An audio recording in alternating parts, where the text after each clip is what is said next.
"You are right, Jarvis. We couldn't fit so much as a hat pin in here." From the edge of the attic, I peered through a haze of dust that floated in a patch of sunlight at what had to be generations of Hazelton cast-offs, old trunks, boxes, and furnishings, both assembled and in pieces, covered with sheets, which in turn were covered with dust and even more boxes. Where did it all come from? I glanced at Jarvis, our butler. He was exactly my height, and I caught him in profile.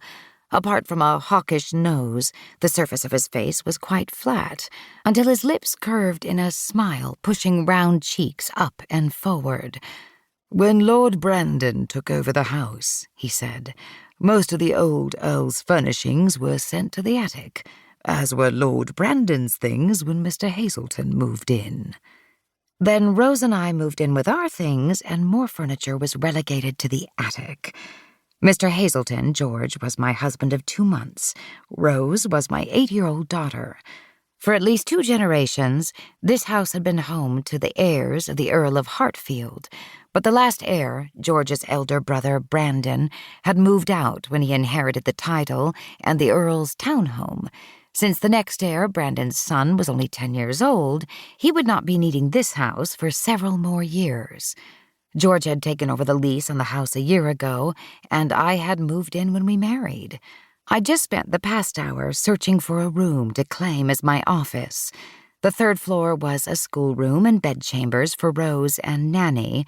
George had sacrificed a bedchamber next to ours to create a boudoir and bath for me, something of a surprise wedding present. I needed a place to work, but felt a bit guilty attempting to lay claim to yet another space. And moving furnishings from that space to the attic was clearly out of the question. I glanced at Jarvis. "Any ideas?" "Why, yes, I do have a location in mind."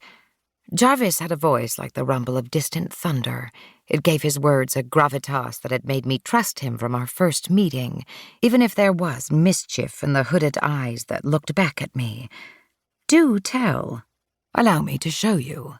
He made for the narrow staircase and preceded me down to the 3rd floor, where we passed through a baize door that took us through the sunlit nursery and the schoolroom.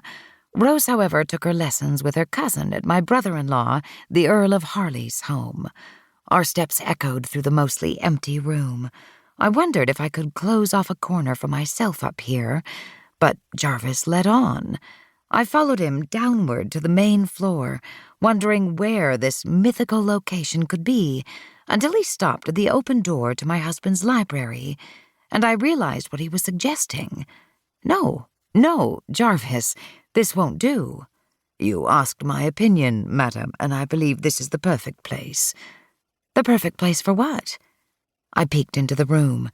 George stood and leaned over his desk to see what we were doing, hanging about in the doorway. His dark brows rose with curiosity, and the genial curve to his lips tempted an answering smile to my own.